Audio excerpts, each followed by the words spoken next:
gracias por estar aquí y cuando quieras. Pues muchas gracias, Enrique. Bueno, agradeceros a todos vuestra asistencia y agradecer la oportunidad que me dais todos. Enrique como cabeza del colectivo y a vosotros por la amabilidad de estar aquí y por escucharme, ¿no? Bueno, voy a hablar un poquito de un tema que es muy universal, ¿no? Que es la diabetes mellitus, ¿no? Y lo de pareja mala venida es muy obvio, ¿no? Cuando todos estudiamos en la facultad, el tratamiento de la diabetes, incluso la hipertensión o la dislipemia, es un trípode terapéutico, es nutrición, ejercicio físico y medicación.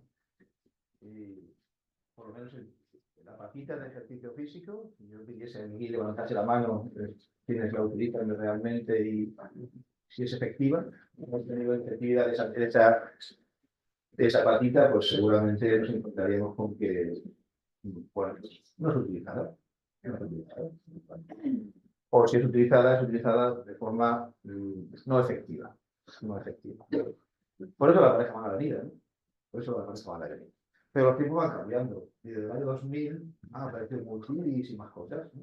Y yo quiero un poco, bueno, pues, hacer una pequeña impasse, un parón, y vamos a observar cómo está el momento histórico del ejercicio físico y diabetes mellitus. A ver qué ha pasado, ¿no? A ver qué ha pasado, ¿no? A ver si yo me aclaro con esto. Para transicionar. Eso. A ver. Me pongo allí, no. Espera. Esto tiene que ir, ¿no? Vale, no. Esto siempre lo habitual, ¿no? No, es la primera vez que lo usa. Espera. Espera, este tema es de aquí.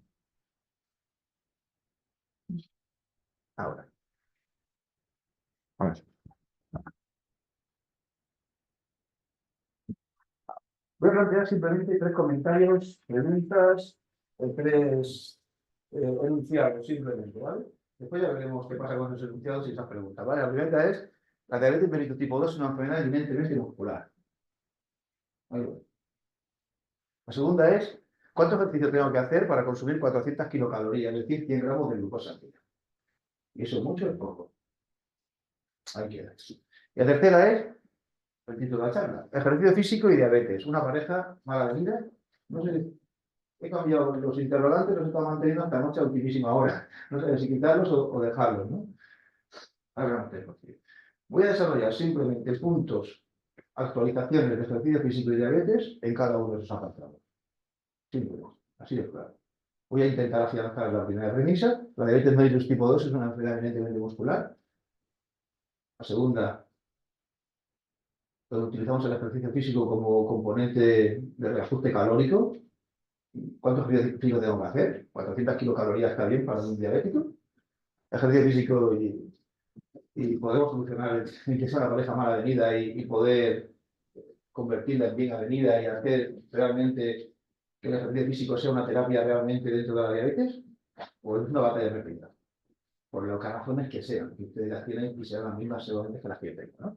Bien, vamos a empezar con la diabetes mellitus tipo 2 es una enfermedad eminentemente muscular. Este es el diagrama clásico de lo que ocurre secreción de insulina en función de las comidas. Esto me demuestra a mí, bueno, que los picos de insulina están claramente relacionados con los tres, cuatro, con los que haya, ¿no? Con los picos de alimentación. Con lo cual me indica claramente que la función principal, ya sé que habrá otras muchas, pero la función principal de la insulina como hormona es la hormona de almacenamiento. Es decir, y no el almacenamiento solamente de glucosa, sino los tres principios básicos: glucosa, ácido grasos lípidos y aminoácidos.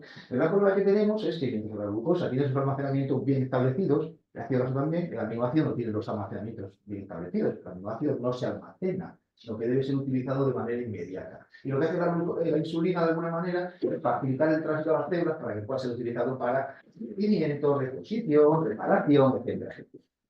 Esa es la idea por la cual la insulina también induce el favorito y crecimiento. Pues yo necesito centrar en la glucosa, que es lo que nos compete en la diabetes. El hormona del almacenamiento y también almacena glucosa. Los lugares de almacenamiento de glucosa, como ustedes saben, estoy siendo muy obvio, perdónenme, son dos fundamentalmente: el hígado y el músculo. Fundamentalmente no, son dos: el hígado y el músculo.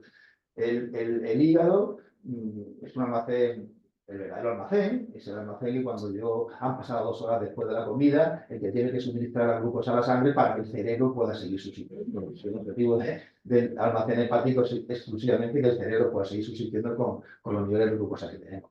El músculo es un almacenamiento muy especial, porque todo lo que recibe, y pues, se imaginarán ustedes que es bastante más que el hígado, exclusivamente por tamaño, el 40-50% de nuestro organismo es musculación, mientras que el hígado es 1,5 kilos de peso más o menos, pues todo lo que recibe el músculo es egoísta y se lo queda para él. Nos falta una enzima mediante la cual podemos sacar esa glucosa a territorio sistémico para poder distribuirla a cerebro donde nosotros queramos. Y eso condiciona totalmente el almacenamiento, porque decir que el almacenamiento de glucosa son 2 puntos es mentir. Realmente solamente uno, hígado, porque el músculo es para él. Es más, podemos tener un paciente de urgencia con hipoglucemia grave, muriéndose por hipoglucemia porque no le pillamos la vía, porque no lo podemos sacar, porque no encontramos el glucagón o por lo que sea, y el paciente morir de hipoglucemia y está en la musculación absolutamente llena de glucosa. Y no me da ni un puñetera molécula de glucosa que dice el sistémico. Es decir, el almacén de muscular es muy grande, es 5 veces más grande seguramente que 4 o 5 veces más grande que el territorio hepático, pero no da una molécula de glucosa. Primera idea en cuanto a la glucosa, la insulina como modo de almacenamiento. Lo que hace la insulina es muy obvio, ¿no? Receptor de insulina, claramente, ¿no? También lo conocen ustedes, interacciona la insulina con su receptor. Es el único de los pocos receptores que se mueven por una mensajero secundario muy especial, la tirosina quinasa, se activan unos sustratos fosforilados, etc. El caso es que aquí tienen ustedes en función de la célula donde actúe ese receptor de insulina, ahí tienen ustedes lo que suele hacer ese receptor de insulina.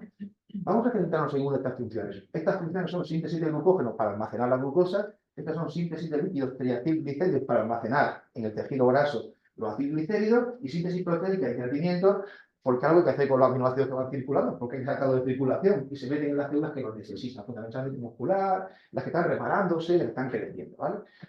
Me centro exclusivamente en síntesis de glucógeno y sobre todo el transporte de glucosa.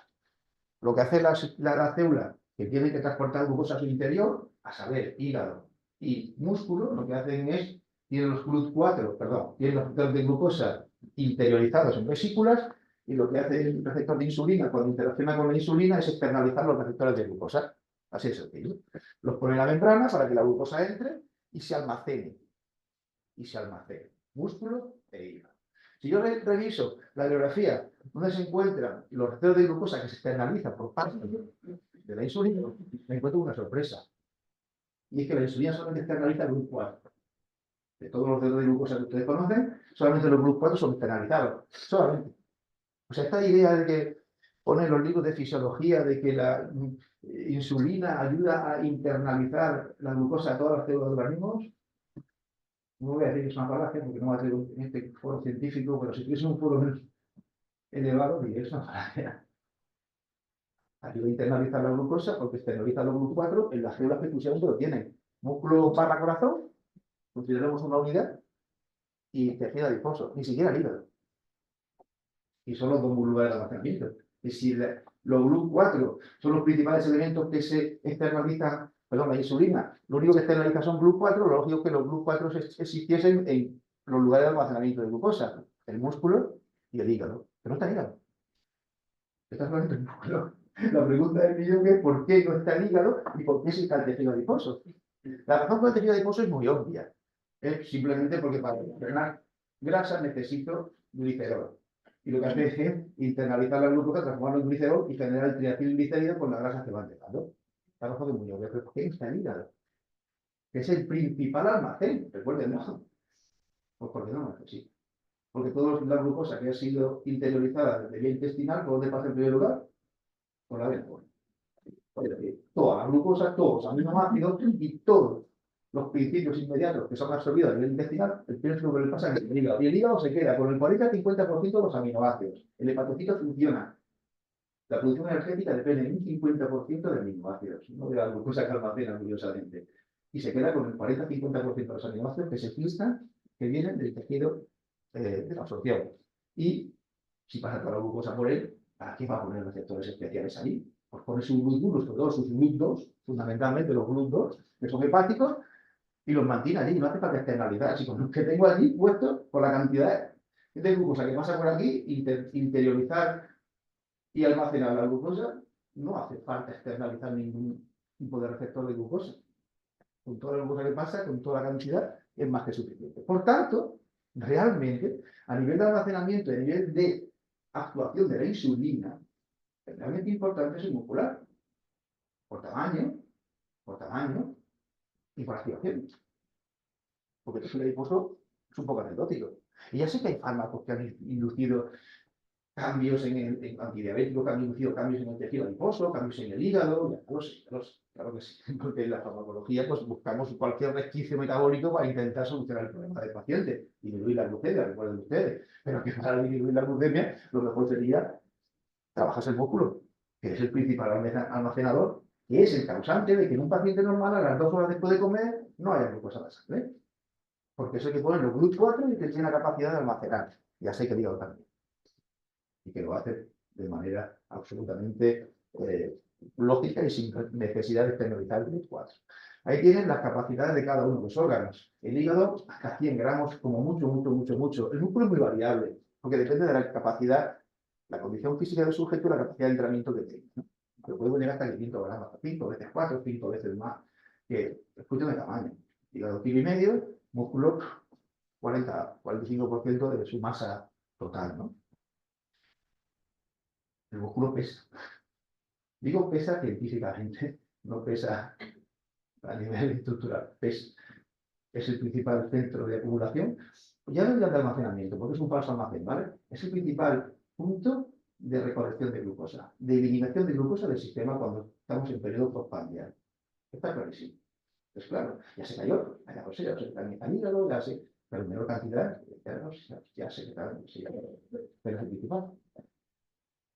Y no vamos a decir, de verdad que la glucosa, bueno, se distribuye por todas las células y las células cooperan en absorber glucosa. En parte tiene razón, pero es un juego de esfuerzo,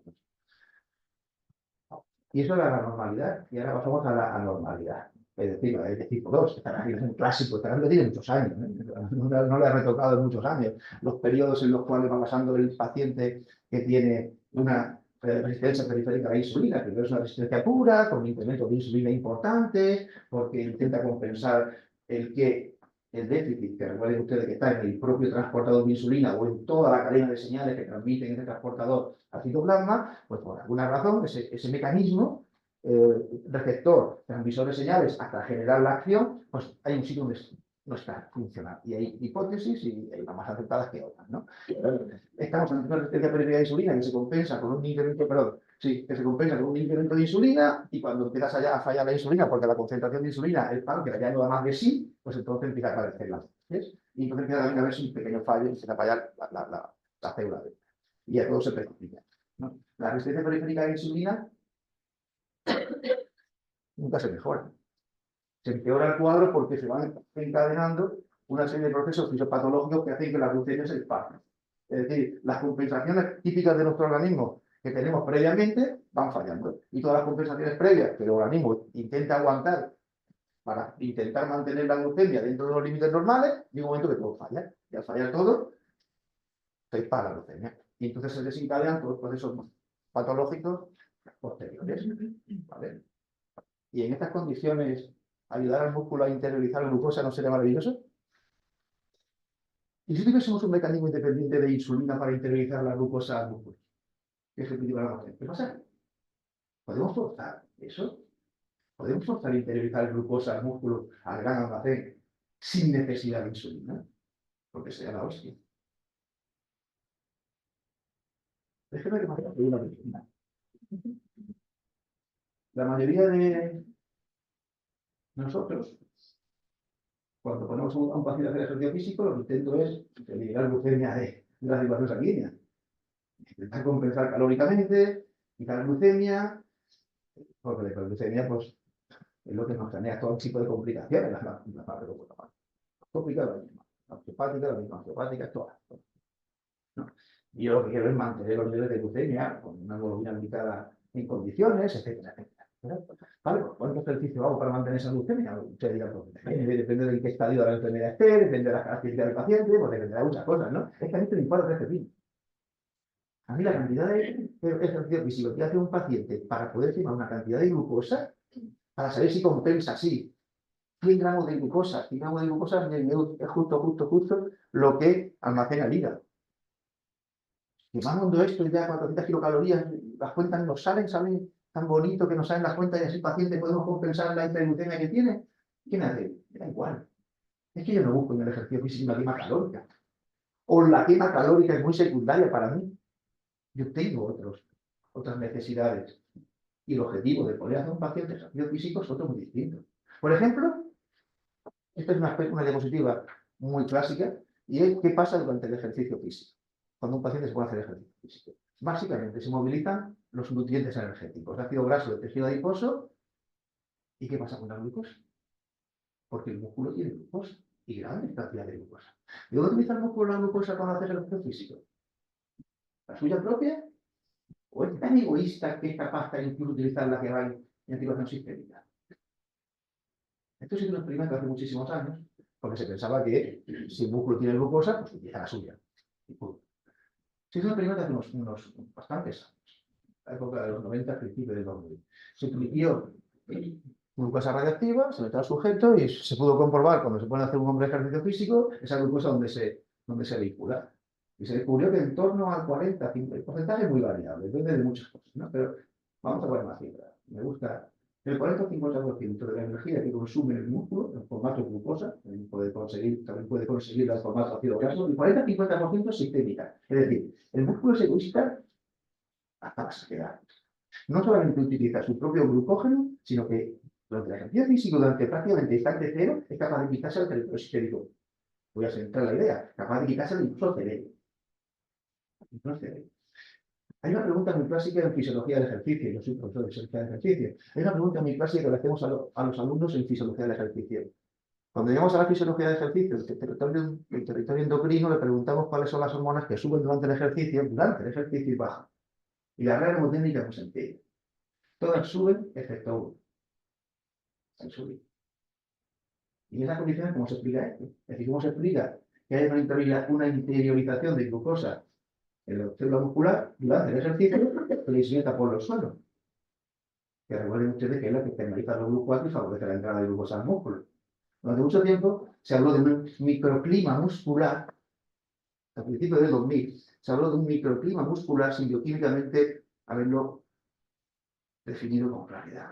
En el torno del 2000 aparece una par de publicaciones interesantes, 90-2000, y descubrimos que el ejercicio físico, debido a las contracciones musculares y al estiramiento del músculo, es capaz de externalizar los GLUT4 independiente del mecanismo de insulina. Si este mecanismo de insulina lo tengo atrofiado, lo tengo eliminado, me da igual. Me da igual. Yo puedo internalizar los GLUT, externalizar los GLUT simplemente con el ejercicio. En virtud de un mecanismo de activación de la AMP quinasa. Qué curioso. Uno de los mecanismos que se hipotetiza o se confirma que utiliza metformina. Qué curioso. Activación. La metformina, una de las propiedades que se le dice es que mejora la resistencia periférica a la insulina, porque es capaz de activar la AMP quinasa y no dice mucho más. Yo digo, afirmo, es que la activación de la AMP quinasa a nivel muscular implica la externalización de los GLUT4 por mecanismo indirecto, totalmente distinto a la insulina. Tenemos un mecanismo de captura de glucosa, disminución de la hiperglucemia, exclusivamente dependiente del ejercicio físico. Y ustedes dirán, bueno, pues puede ser muy leve.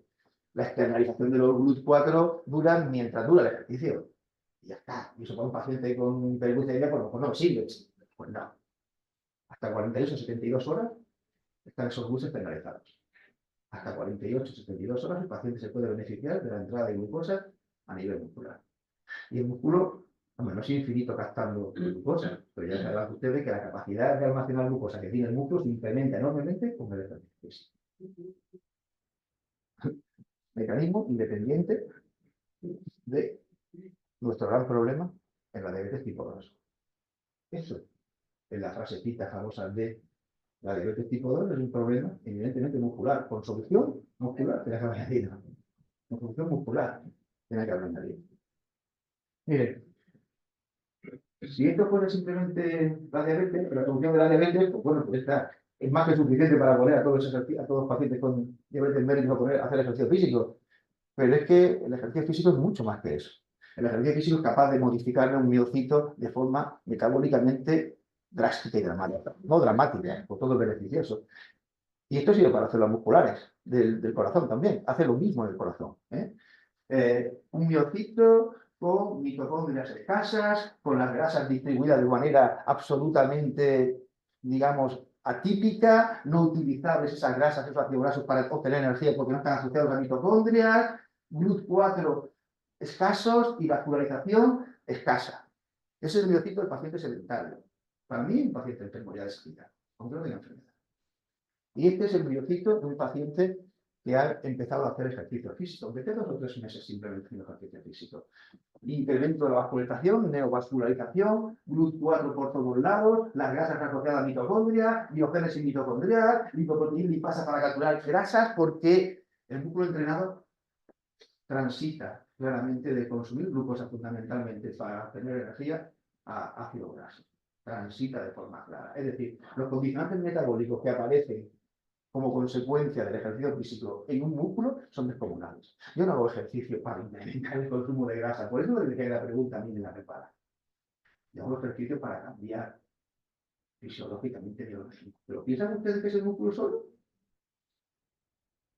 Bueno, pues estos cambios generan unas frases dramáticas. Cada frase de esa tiene metaanálisis varios que confirman todo esto. Aumento de la sensibilidad del receptor de insulina simplemente por el ejercicio, mejora del control terapéutico y retraso del inicio de la enfermedad si estamos en periodos de prediabetes. Y eso es contundente, claro, y ya demostrado. Además de hace años. Los papers que voy a mostrar o los metaanálisis son del principio de 2000. Hay otra cosa mucho más moderna. Pero repito, si ustedes piensan que esto se queda aquí, que el ejercicio físico solamente es capaz de hacer esto, vayan sistema. Cada frase de ahí tiene varios metaanálisis que demuestran su. Todo paciente posisquémico va a beta bloqueado por definición, porque mejora su pronóstico de vida. El ejercicio físico es un beta bloqueante fisiológico. Fisiológico.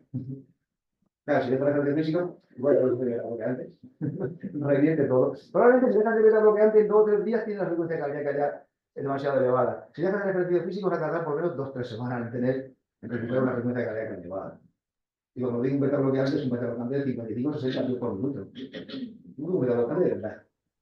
Un beta bloqueante de verdad. Disminución de la frecuencia cardíaca, aumento del volumen sistólico, que son insuficiencias cardíacas que tenemos trabajando en el ejercicio, mejora endotelial, elasticidad, etc. Si ustedes piensan que esto es lo único, miren, mejora el sistema nervioso. Hoy día se empieza a pensar que el Alzheimer, una de las mejores terapias que tiene para la prevención, pues no tenemos otra que sea infección efectiva, es el ejercicio físico. Porque además mejora el pronóstico del riesgo cardiovascular, que también nos interesa. Voy a ir rápido, respiratorio, renal, y podría seguir con todas, con muchas más. Estos son los efectos secundarios del fármaco. Estos son los efectos secundarios del ejercicio físico. Mejora adaptaciones en todos los sistemas o aparatos y mejora de todos los sistemas o aparatos. Los efectos secundarios del fármaco. Compárenlo ustedes con el efecto secundario de la metformina. Ya que lo compara con él, compárenlo con el efecto secundario de la metformina. A ver qué pasa. Es decir, a la pregunta de cuánto ejercicio tengo que hacer para consumir 400 kilocalorías, la respuesta es me da igual, porque yo no busco eso. Yo busco el conjunto de adaptaciones que ocurren en todos los sistemas funcionales y que hacen del ejercicio un elemento terapéutico potencial. Eso es lo que busco. Eso es lo que busco. Tal vez eso me hace sentir culpable como médico. A mí me hace sentir muy culpable como médico.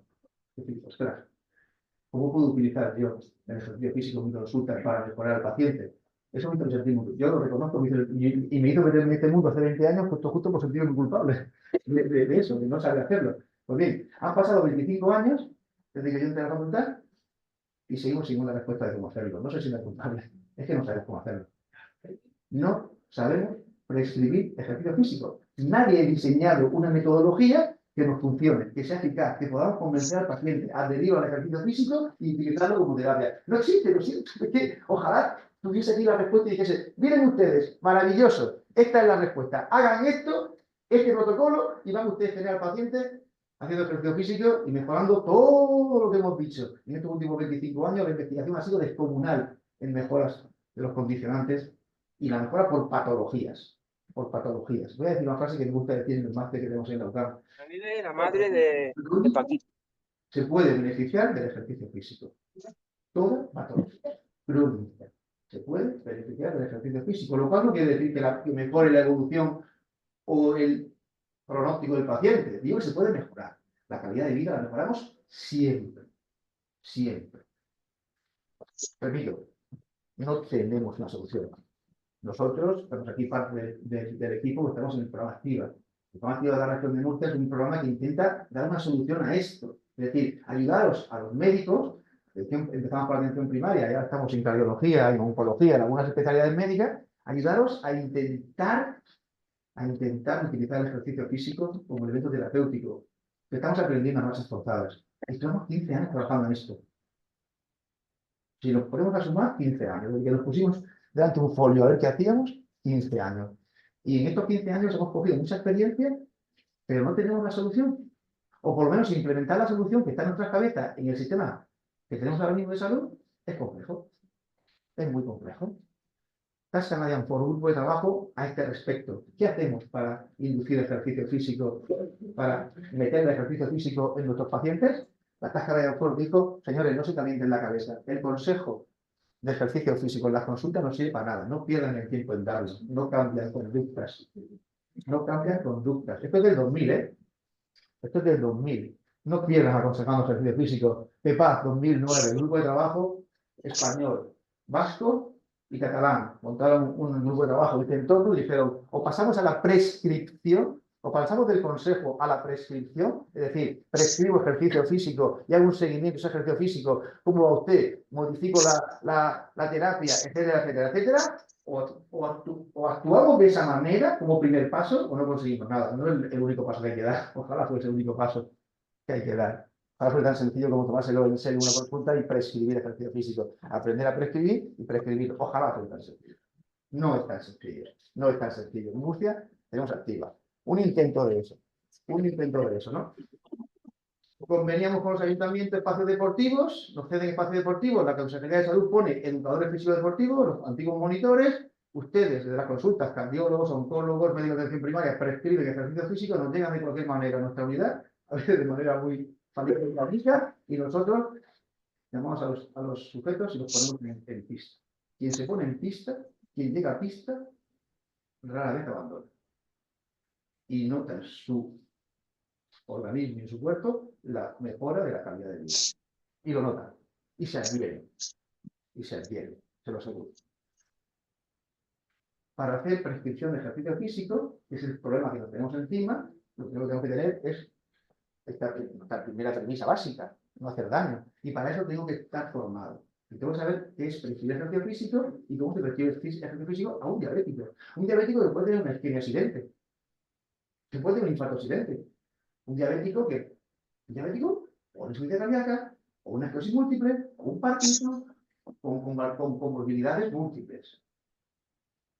¿Cómo hago ahí para mandar ejercicio físico? Hace falta que estemos de alguna manera formados también los médicos en eso. Pero no solamente hace falta que estemos formados, es que el binomio médico-educador físico deportivo es imprescindible.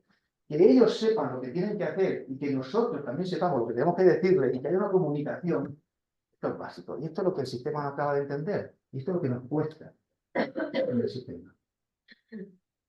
Nosotros estamos luchando por que este binomio lo podamos conectar. Y ojalá llegue el día en que a través de una plataforma de Selenium o la que venga, ustedes pueden estar conectados directamente con el educador físico deportivo de sus pacientes. Para interaccionar con ellos simplemente pues si tienen alguna duda, que siempre tienen. Y que siempre les surge cuando el paciente es más complicado y más complejo. Porque no es que pueda dar menos dudas. El paciente más complicado y más complejo es el que más se beneficia del ejercicio físico. Es curioso. No el hipertenso simplemente. Es curioso, ¿no? Muy rápido. Yo esto lo dejar rapidísimo porque debe dejar la diapositiva.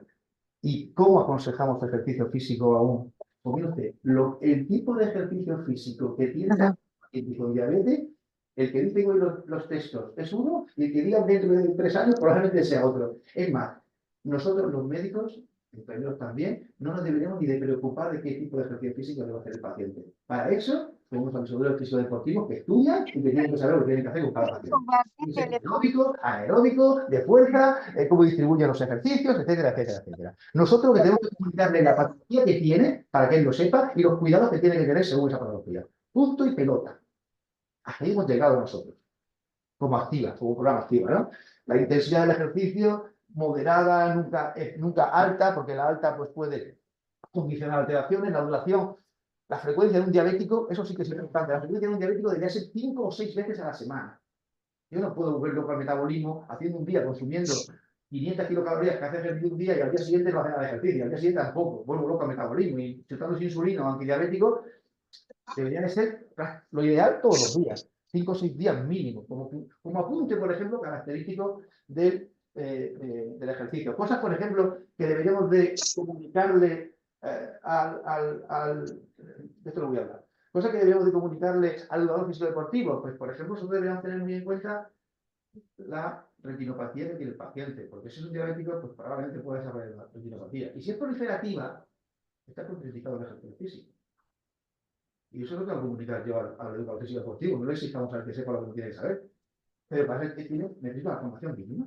Bueno, pues si la retinopatía es proliferativa, o yo sé a quién mando y lo mando muy orientado, con un íntimo contacto con el FD para cada ejercicio físico sin que esa retinopatía proliferativa me dé problema, pues no lo mando. Los textos dicen bien claro que hay contraindicación. Eso es lo que yo tengo que saber como médico. Y esa es la comunicación que yo tengo que tener con ese paciente. Porque el ejercicio que se le pone a estos pacientes es absolutamente, totalmente individualizado. Cada paciente tiene su ejercicio físico en función de su condición física y su morbilidad. Y sus comorbilidades. Y los cuidados que tenemos que tener con ese paciente. En terapia de un diabético, pues lo mismo. Cada paciente es un mundo distinto. Cada paciente se comporta de una manera distinta a los antidiabéticos. El ejercicio también. Déjenme que acabe ya poniendo puntos sobre ellos. Hombre, me he pasado un pelín diciendo que la enfermedad de este tipo es evidentemente muscular.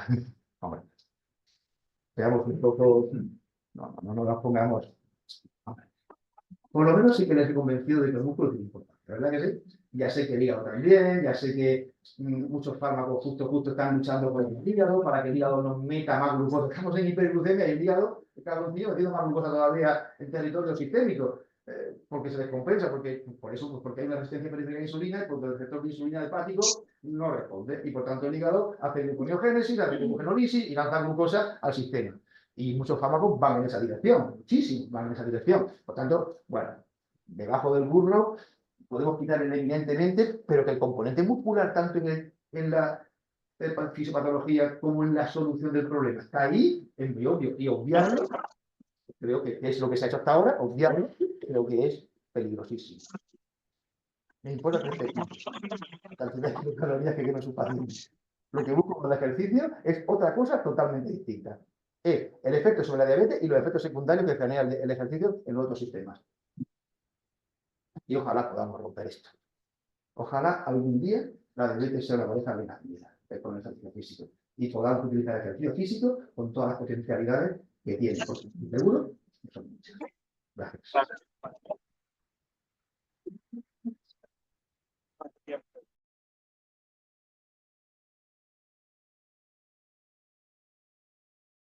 Too late.